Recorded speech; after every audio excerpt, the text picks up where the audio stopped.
Hello everyone, Peter here, Piotr Listener. So we had a first part which was setting up Xbox One X, yes, and then was several parts of the gamepad. Why I've done so many, I've done it so you have everything in detail, yes. Now when you normally do it, you're doing it much quicker because you don't have to record everything, make sure that it's fine. When you find issues, you have to re-record it and so on. So we've got a second gamepad from the same customer. This one is fully assembled, it's washed, yes. Oh, sorry, the old joystick, yeah, I had to replace the whole joystick at the end, yes. I couldn't do only the potentiometers, so the potentiometers have been desoldered and I had to install the whole. I didn't want to show because probably we will have the same fault here and you will see it here, so I would only waste, your time. But this way you will have a date by date, many episodes about game controllers, and if you will try to do it yourself and you'll find any, issues you will stack somewhere, you can watch those one after another and you will know.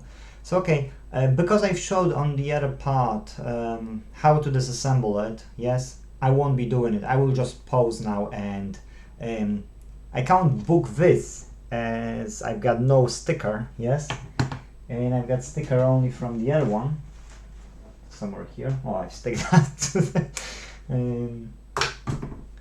to this, so we can glue it. Sorry, good that I was doing it this way. I could memorize. Okay, so we've got this one back on. Now I'll have to speak with customer about maybe one rule at their house, or I don't know if that's at her house or she brought it from somebody else. If people could not eat, or if they eat, wash their fingers, yes, or use cutlery. Why? Because many times I'm wasting a lot of time on fixing this by deep cleaning. And that's the problem, okay? So with deep cleaning, everything is sticky and that takes me a lot of time. Then I'm making small profits on it, okay? And these profits are turned into buying more faulty ones and then get more to, spare parts to repair another ones. So in some cases I might not make a single pound, I will just cover the costs. So I don't want to end up with those which I make profit later, spending too much time on them because I know I won't charge customer that much. For instance, I'll give you this as an example. If I charge 10 pounds per one fault, yes, and I'm able to do it in, let's say, half an hour or 40 minutes, yes, it depends which sort of fault it is. If it's a one fault plus the part, it's 2 pounds, so that's 12 pounds, yes. So I've got 10 pounds, which is, for 20 not bad, like 30-40 minutes work is not bad, and that's okay. But if I have to spend on the gamepad like 2-3 parts because I have to replace D-pad, yes, this thing, then I've replaced potentiometers, it didn't work, I had to replace the whole joystick, and I spent like 1.5 hours, as for the customer as well, to see.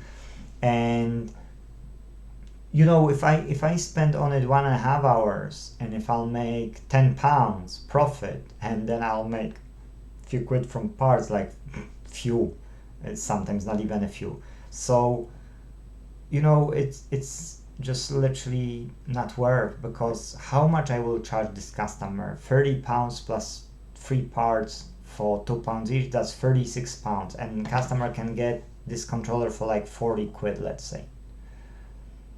So is there a value for customer to pay 36 pounds for the repair? I'd say no. That's why I'm happy to charge customers up to 25 pounds per repair. Yes, I'm happy to charge. I feel comfortable, fair with myself and with them. So then again, if I'll get 25 pounds of, the one controller, and I'll spend that £5 on parts. I've got £20 and I spent 1.5 hours. Yes? And if I'll spend 1.5 hours, and plus I need to speak to the customer, you know, and that's if you will take support and sales and everything into the consideration, then you spend 2 hours. Would you like to do this profession and earn £10 per hour? Probably you wouldn't, because you know those tools cost you a small fortune, yes? So you can't charge people £20 for 2 hours work, because you not only make a profit, but you're making a loss. So at the end of the day, if we can save those by not eating and fixing them quicker, then that's a good way of saving. So guys, I'll pause this video right now. Hopefully I've reached your hearts and I showed you a bit more. But that's what it is. Sometimes you speak with a customer and you spend 5 minutes and then 10 minutes on talking, and that's you know. Sometimes you spend like half an hour only on a communication, and that's what it is, yes.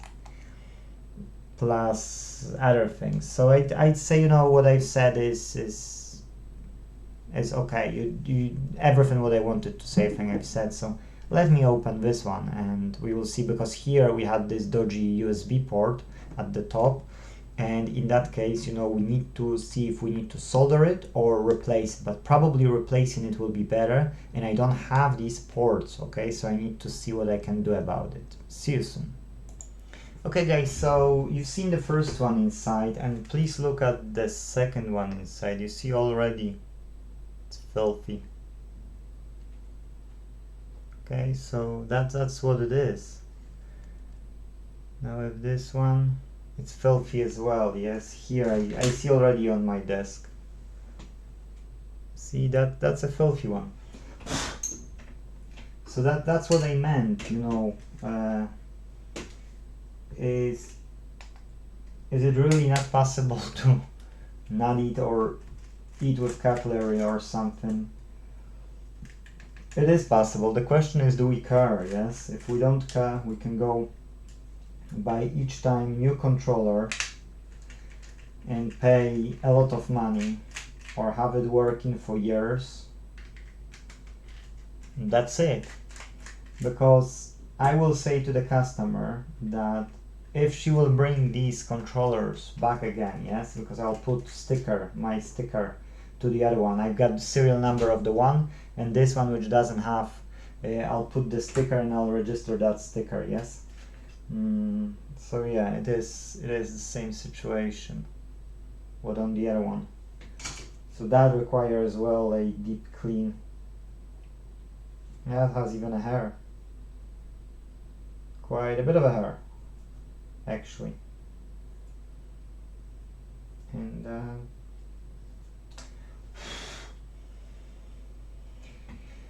it is what it is. Yes. I don't mind, I will do it anyway. Look. You see, minted condition. And you buy from people these gamepad used ones, yes? Look here.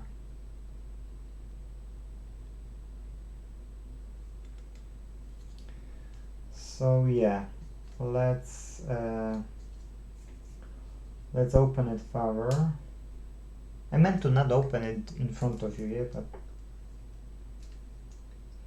it is what it is. So here, when you open it, you've got two things. Okay, I like to lift them up on one side, lift them up on the second side. Now you can pull them off. Take this one off. You can see that it's not great as well. Now this one has pins on one side. I never remember which side it is. Oh, yeah. I'll be going today later. And this button here, it's a sync button. This button. This is going to the front like that. You see, and I've got this button here. Okay. don't know, maybe they have some cat, or maybe that's human, I don't know. Let's do hair analysis, yeah. But for you, let's put everything aside.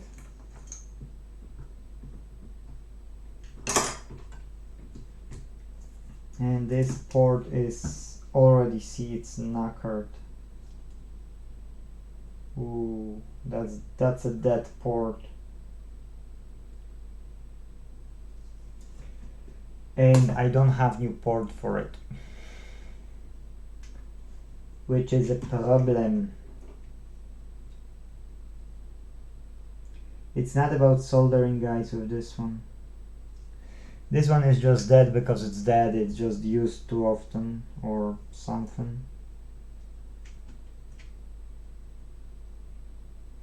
Ooh.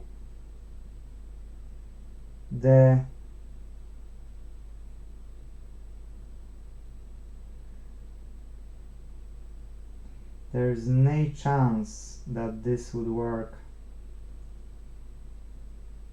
It's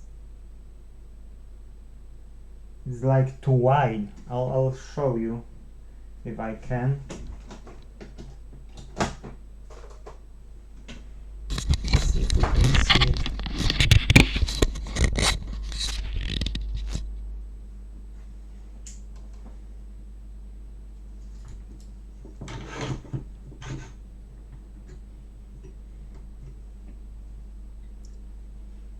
Okay, so what I mean is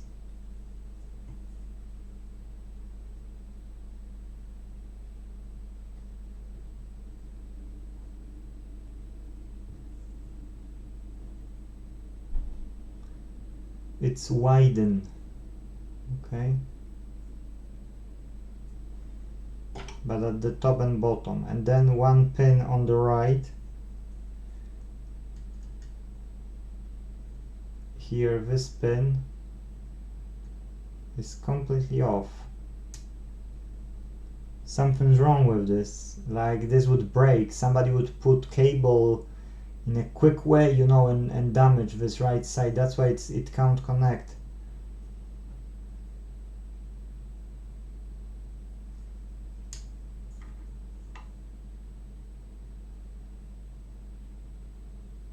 And see, it's damaged on this side. And there should be 5 pins, okay? So on the edge on the left, I can't see the pin. Then is a 2, 3, 4 fine, and this 5th is damaged as well, you see? That's a 5th pin. So what's wrong with the first pin? Why it's not there? Somebody have stolen the pin. Oh, my light is off, guys. How can I see?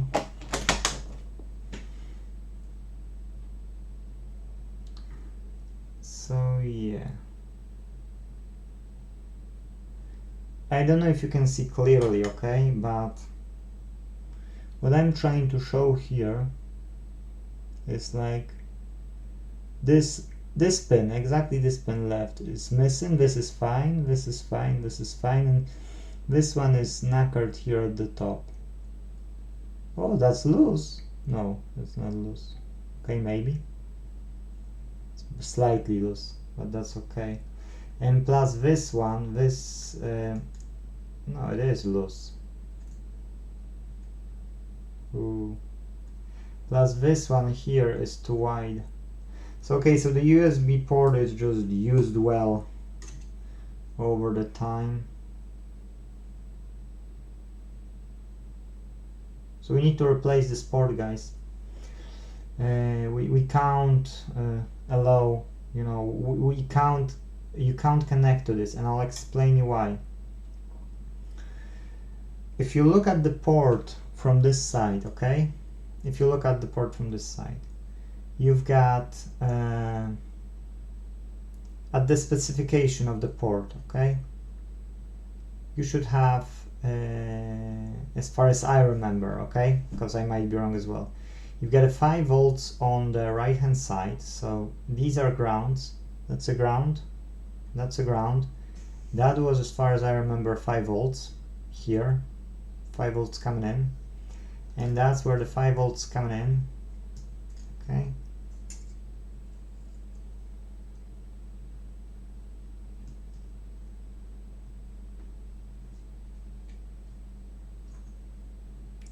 Is that damage made?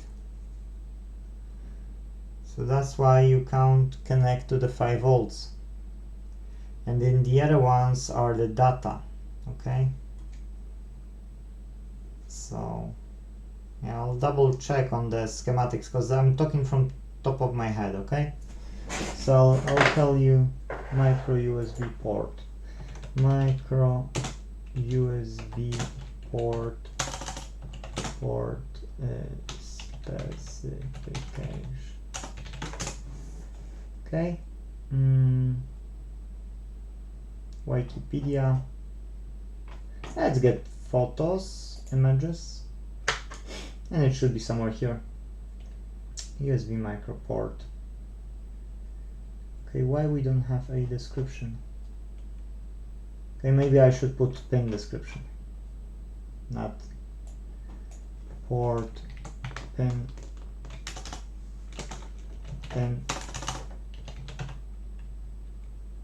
out. Cool, happy days. Now we got it. Happy days.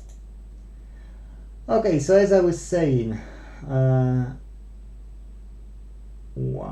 it depends which side it is looking right now, because I see that the first pin is a 5 volt, then was a data in and data out. Good. Then was ID, and fifth is a ground. So it don't have the VCC, so that means it doesn't have any power and the ground properly. Yes, it's just the ground to the chassis, so it's stable, stiff. But that's why the volts are not coming in. If the volts are not coming in, how this can communicate? Okay, so that doesn't make any sense. So I was right. It's only that I didn't know about the port pin number 4. It's an ID mode detect. Yes, and that's it. So as we see, we need a port. Definitely we need a port. And when I'll find a port, okay, I'll record the second part, and I'll ask customer if customer want to order a new part from, let's say, eBay, or customer want to just solder some old port and, you know, maybe from Herald, because I've got Herald as well. You can see that it's a crack here. Well, at least I can see it. I don't know if you can see it, but here is a crack. Solder.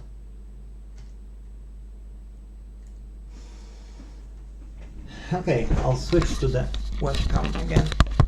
So what we have in the second gamepad is micro USB port faulty. Because of that, the power it's not coming to the gamepad. Customer has two choices now, because I run out of these ports and I don't have them. I can order them and they can come, that's not a problem. If customer is in a rush, I can have them for tomorrow, but I don't think it's any value. So the best way would be to just take our time, order it through eBay, let's say, and then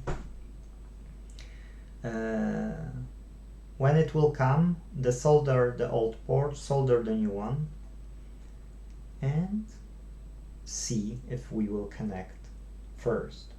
Then when we can connect, only when we can connect, we can diagnose more faults. Yes, so like left joystick, because that's the most common fault.